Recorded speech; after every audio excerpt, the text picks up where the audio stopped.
Microsoft said to be releasing the latest generation Surface Pro this week. The rumor started from one of the leakers' accounts on Twitter, namely Shadow Leak.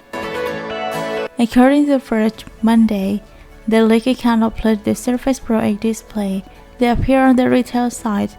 Along with the photo mentioned, this device will have a 13-inch screen with a refresh rate of 120 Hz.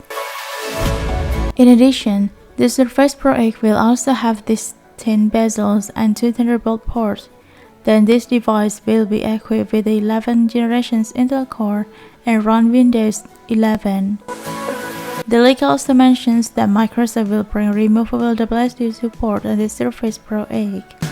This function makes it even more similar to the Surface Laptop 4 and Surface Pro 10, which support professional needs. Microsoft itself is said to be holding an event on September 22, 2021 to introduce its newest line of products. Report also stated that there will be next generation Surface Go 3, Surface Book 4 and Surface Pro 10. The new operating system will be available as a free upgrade for eligible PCs with Windows 10 or on new devices pre-loaded with Windows 11. Later, the new devices that qualify first will get an upgrade offer to Windows 11. Furthermore, this operating system will be available for devices in the market of the weeks or months after October 5.